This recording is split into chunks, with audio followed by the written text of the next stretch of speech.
কানাডাতে জব মার্কেটে government job পাওয়া কঠিন একটা ব্যাপার।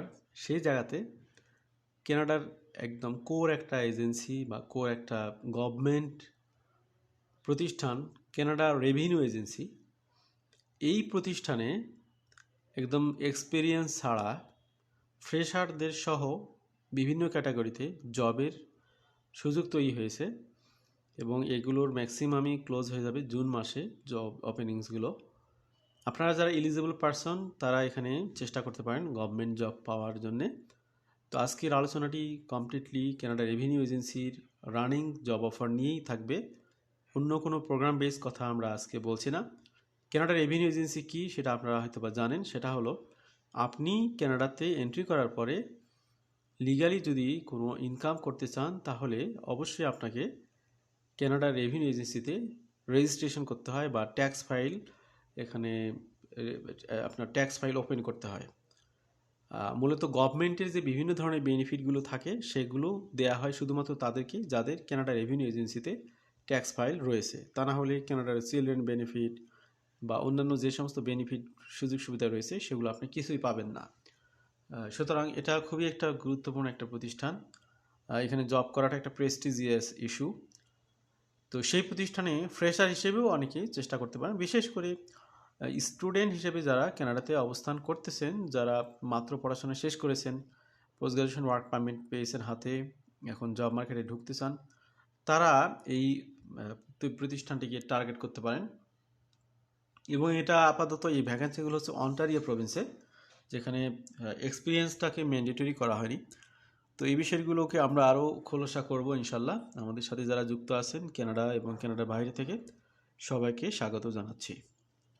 The Canada Revenue Agency is actively recruiting for multiple entry-level jobs in Ontario right now, and the barrier to entry is remarkably low. No prior job experience is required for any of these openings. তো এখানে সব কিছুই সহজ করে দেওয়া হয়েছে। বিশেষ করে এক্সপিরিয়েন্স এখানে লাগতেছে না, বিশেষ কোনো ব্যারিয়ার এখানে রাখা হয় নাই এবং জবটা একদমই টাটকা রয়েছে, এখনও ওপেন রয়েছে এন্ট্রি লেভেলের জব। তো সুতরাং এটা বিবেচনা করতেই পারেন আপনারা। তো যারা এখানে আবেদন করবেন তাদের এডুকেশন কোয়ালিফিকেশন যদি আমরা ধরি, সেখানে কমপক্ষে সেকেন্ডারি এডুকেশন লাগবে। সেকেন্ডারি এডুকেশন, স্কুল এডুকেশনটা এখানে তারা চাচ্ছে, সেটাও আপনাদের জন্য একটা সহজ বিষয়। এখানে স্যালারি রেঞ্জটা কেমন হবে? 46,900 থেকে 73,500। এখানে কয়েকটি লেভেল আছে, 4টি লেভেল। এই লেভেলের উপর নির্ভর করবে কত রেঞ্জের স্যালারিতে আপনি জব পাবেন। তো এটা এখন লাইভ পোস্টিং সিআরএ রেভিনিউ এজেন্সির পোর্টালে আপনারা গেলে পাবেন। এখানে ক্লোজিং ডেট মেনশন করা আছে, এরপরে কনফার্ম স্যালারি ব্যান্ড উল্লেখ করা আছে, confirm on site work location অন্টারিওতে কোথায় কি সেটাও এখানে মেনশন করা আছে। তো কানাডার employment landscape shifting rapidly in 2026 and government hiring cycles becoming more competitive.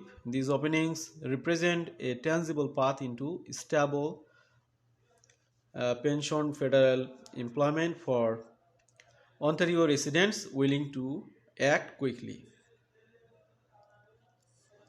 The CRA has signaled urgency on both posting and may limit how many applications it reviews.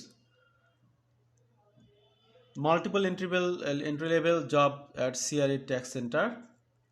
তো এখানে অ্যাড্রেসটা দেওয়া আছে, CRA has posted large scale recruitment drive at the Sudbury tax centre. এখানে Ontario প্রভিন্সে বিভিন্ন territory আছে, তার মধ্যে এখানে সাটবুরি ট্যাক্স সেন্টার যেটা, এখানে এই সুযোগটা আছে। এখানে 4টি ক্লাসিফিকেশনে আপনার সুযোগগুলো দেওয়া হবে, SP01 থেকে ধরো SP04 লেভেল পর্যন্ত। এখানে বিস্তারিত ব্যাখ্যাগুলো আপনারা দেখতে পারবেন। এবার আমরা আসি, এখানে সাটবুরি ট্যাক্স সেন্টারের যে জব, সেটা ক্লোজিং ডেট হলো 30শে জুন। এরপরে হচ্ছে আপনার অ্যাপয়েন্টমেন্ট টাইপ, এটা টেম্পোরারি টার্ম।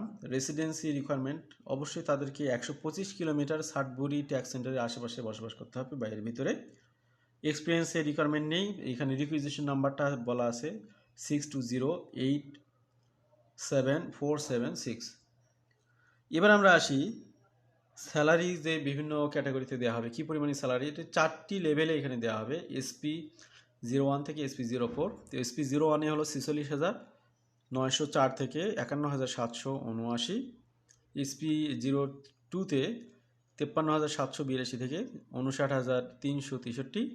SP03-তে 59,623 থেকে 65,813।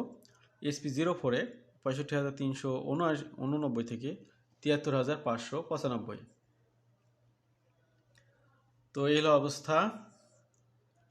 ওয়ার্ক অ্যারেঞ্জমেন্ট ফর সার্টবরি পজিশনস, এটা রিমোট পজিশনস না, এখানে বিষয়গুলো আরও মেনশন করা আছে, আপনার স্যারে দেখে নিতে পারেন।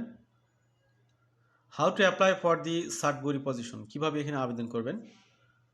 এখানে আপনি অফিসিয়াল সিআরএ ক্যারিয়ার পোর্টালে যাবেন, গিয়ে ওখান থেকে লগ ইন করবেন সিআরএ ক্রিডেন্সিয়াল দিয়ে।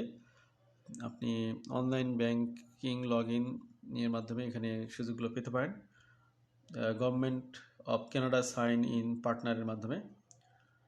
তো এখানে যেটা আমরা বুঝলাম যে প্রথম 200 জন যে অ্যাপ্লিক্যান্ট এখানে শুরুতে চেষ্টা করবে তাদেরকে এখানে প্রেফারেন্স দেওয়া হবে, বাকিদেরকে ওয়েটিংয়ে রাখা হবে। সুতরাং আজকে আলোচনা যারা শুনছেন সাথে সাথে চেষ্টা শুরু করে দিন। এরপরে হচ্ছে SP03 call centre agent in Ottawa, এটা একটা রিক্রুটমেন্ট।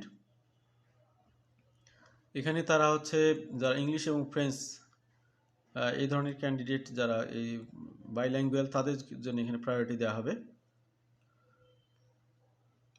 এটার লোকেশন দেওয়া আছে, এটা হচ্ছে অন্টারিও অটোয়াতে, closing date 15 June, salary range 59,623 থেকে 65,813, appointment type temporary, language requirement bilingual imperative, English এবং ফ্রেঞ্চ দুটোই জানতে হবে। Residency requirement must reside within 125 kilometres of Ottawa location, requisition number 62262391।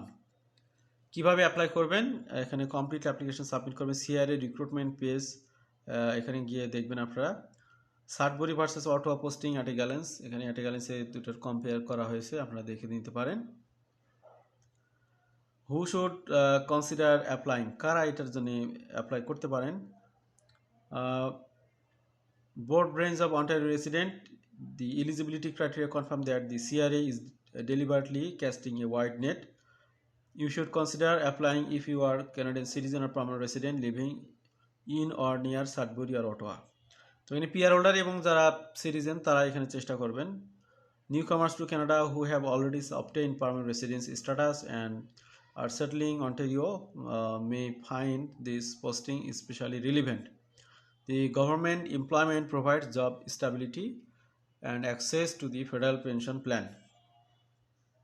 এটা যেহেতু গভর্নমেন্ট জব, সুতরাং এখানে তারা মিনিমাম পিআর হোল্ডার বা সিটিজেনকে চাচ্ছে, এর বাইরে স্ট্যাটাসে না। Workers affected by layoffs in retail, hospitality and seasonal industries may qualify immediately. তো অনেকেই যারা আউট অফ কানাডাতে আছেন, যারা পিআর হোল্ডার হয়ে যাচ্ছেন, সিওপিআর পেয়ে গেছেন অলরেডি, কানাডাতে আসবেন, তারা আসার পরপরই বিভিন্ন ধরনের জব খুঁজতে থাকেন। সেক্ষেত্রে আপনি আপনার খোঁজার তালিকায় এই কানাডা রেভিনিউ এজেন্সিকে রাখেন, তাহলে আপনাদের জন্য এখানে একটা বেটার বেনিফিট হতে পারে। যেহেতু এখানে এডুকেশন রিকোয়ারমেন্টটা কম, ল্যাঙ্গুয়েজ রিকোয়ারমেন্ট মেনশন করা নাই, আবার এখানে আপনার এক্সপিরিয়েন্সের বিষয়গুলো মেনশন করা নেই, সুতরাং এইগুলোকে আপনারা কাজে লাগাতে পারেন। কি deadline and what applicants should do now, এখানে কিছু গাইডলাইন আছে, আপনারা দেখে নেবেন। এখানে এটা বিস্তারিত ব্যাখ্যা করব না। কি facts at a glance, 2 active CRA job posting are open in Ontario, 1 in Sudbury, 1 in Ottawa. তো একটা হলো সাডবুরিতে আর একটা হলো অটোয়াতে, পুরোটাই হলো অন্টারিও প্রভিন্সের মধ্যে। No prior work experience is required for either posting. Salary range এখানে 46,904 থেকে 73,595। The Ottawa posting is for SP03 bilingual call center agents, তাদের ইনকাম একটু বেশি। Education requirement 2 years of secondary school for SP01 to SP03 and full diploma for SP04. Both posting are temporary term appointments with on-site work requirements. The Sudbury posting may favor the 200 qualifying applicants. The Ottawa posting closes June 15, 2026 and the Sudbury posting closes June 30, 2026. Candidates must live within 125 kilometer of the respective work location. Remote work is not available of this position. Core বিষয়গুলো আমরা বলেছি, আর বাড়তি কথা বলতে চাচ্ছি না।